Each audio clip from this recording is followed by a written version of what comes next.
में रोहिंग्याओं का नाम आता है। घुसपैठियों पर कार्रवाई होनी चाहिए, न कि उन्हें संसाधनों पर हक दे देना चाहिए। जम्मू कश्मीर में सुरक्षा को लेकर सख्ती बरती जा रही है, तो उमर सरकार साथ देने के बजाय रोहिंग्याओं की हितैषी बनी घूम रही है। Bureau report, Republic Bharat. अब सवाल बार बार यही खड़े हो रहे हैं कि आखिर रोहिंग्याओं से इतनी हमदर्दी क्यों है विपक्ष को। हालांकि केंद्र की सरकार लगातार इस तैयारी में है कि कैसे घुसपैठियों पर लगाम लगाई जाए। चलिए बात अब करेंगे योगी सरकार के सख्त एक्शन को लेकर। लाउड स्पीकर की आवाज अब धीमे अब करनी पड़ेगी, क्योंकि अब इस पर लगाम लगाने की पूरी तैयारी अब की जा रही है। लेकिन विपक्ष इस फैसले का ना जाने क्यों विरोध अब करने लगा है।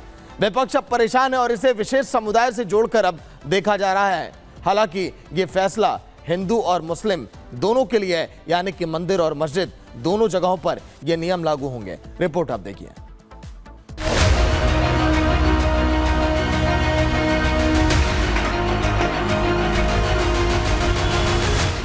यूपी के मुखिया योगी आदित्यनाथ के एक आदेश से पूरे यूपी में खलबली मची है। योगी राज में शोर शराबा बंद करना होगा। यूपी में अब लाउड स्पीकर की लाउड आवाज को कम करने का आदेश आ चुका है।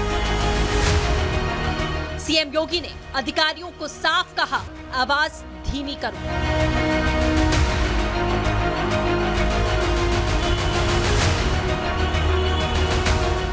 यूपी पुलिस शहर दर शहर छान रही है, पता लगा रही है कि कहां लाउड स्पीकर लाउड बज रहे हैं और फिर हो रहा है एक्शन।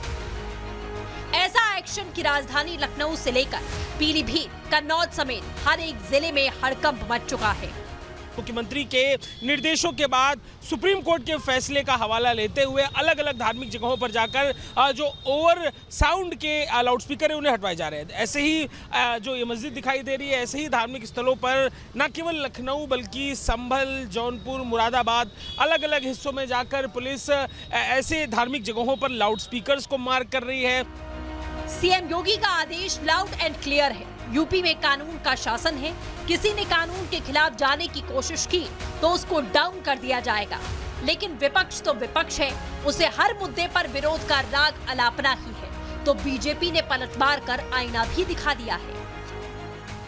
इन सब मामले में एसओपी बनी हुई है, पहले से नियम कानून बने हुए हैं और नियम कानून समान रूप से सब जगह लागू होने चाहिए। योगी सरकार ने कोई नया कानून तो बनाया नहीं है, लेकिन निकम्मी और नकारे सरकारें अक्सर जनता के मुद्दों को छोड़ के इसी तरह के मामलों में जनता को उलझाए रखना चाहती हैं। ड्राइव चलाकर ऐसे ध्वनि विस्तारकों को उतरवाया गया है जो निश्चित मानक का उल्लंघन कर रहे थे और निश्चित रूप से सरकार की अपेक्षा है सभी धर्म जात के लोगों से कि ध्वनि विस्तारकों को मानक के अनुरूप ही उसका प्रयोग करें।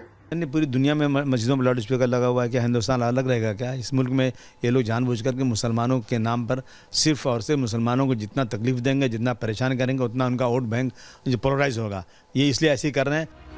लेकिन विरोध करने से पहले मुद्दे की जड़ तक जाना शायद विपक्ष भूल बैठा है कि योगी सरकार ने ये फैसला ऐसे ही नहीं लिया, बल्कि सुप्रीम कोर्ट के आदेश पर लिया गया। सुप्रीम कोर्ट ने ध्वनि प्रदूषण पर नाराजगी जाहिर की, लाउडस्पीकर की आवाज का पैमाना तय कर दिया। रात 10 से सुबह 6 बजे तक शोर पर पूरी तरीके से पाबंदी होगी। सुप्रीम कोर्ट ने अनुच्छेद 21 का जिक्र किया।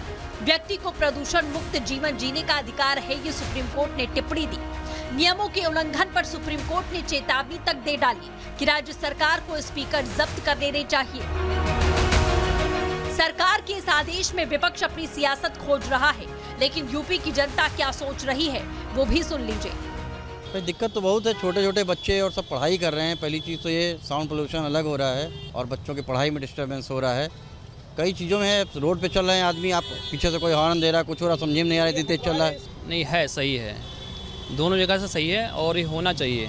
दिक्कत एक समय बजे तो समझ में आता है, हर 3 घंटे बजना ऐसा नहीं होता ना। योगी सरकार अपने प्रण पर कायम है।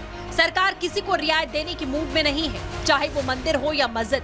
आवाज तो निजी रखनी पड़ेगी और इसका सख्ती से पालन कराने की जिम्मेदारी शासन और प्रशासन की है, क्योंकि किसी कोताही की जगह उत्तर प्रदेश में हरगिज नहीं है।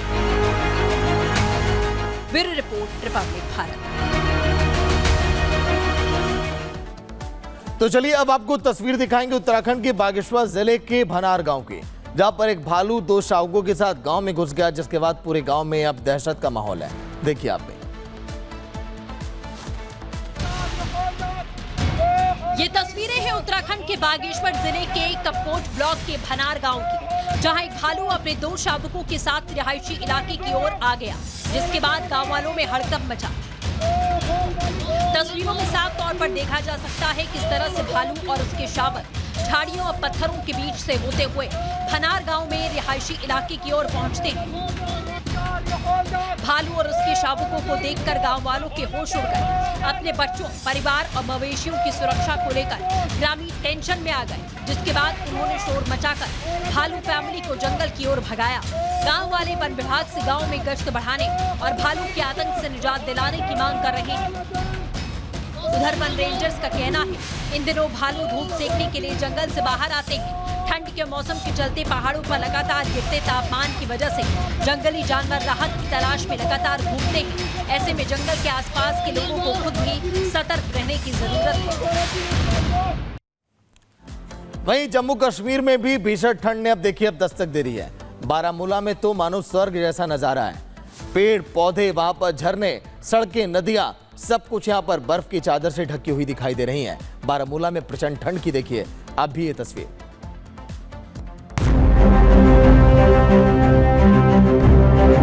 ये बारामूला का तंगमर्ग इलाका है, जहां तापमान 0 डिग्री तक पहुंच चुका है। ठंड की वजह से पेड़ पौधे, पहाड़, यहां तक कि झरने भी जम चुके हैं। कटीली झाड़ियों पर भी बर्फ की परत बिछ गई है। कई पेड़ भी बर्फ के भार से झुक गए हैं। पहाड़ सफेद हो चुके हैं। झरने भी पूरी तरह जम चुके हैं। ऐसे में ये जगह पर्यटकों का ज्यादा ध्यान आकर्षित कर रही है। लोगों का यहाँ आना भी शुरू हो गया है, जो इस खूबसूरत नजारे को देखने के लिए पहुंच रहे हैं। अभी तो ये ठंड की शुरुआत मात्र है। जैसे जैसे दिन गुजरेंगे, यहाँ पर बर्फबारी का सिलसिला भी शुरू हो जाएगा और ठंड का टॉर्चर भी बढ़ने लगेगा।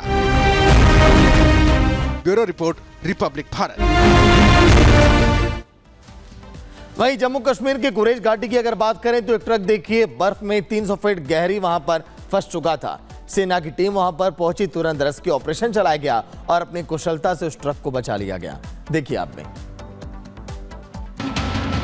युद्ध हो, शांति हो, प्राकृतिक आपदा या कोई खतरा या खतरनाक हालात, देश की सेना देशवासियों की सुरक्षा के लिए हमेशा खड़ी नजर आती है।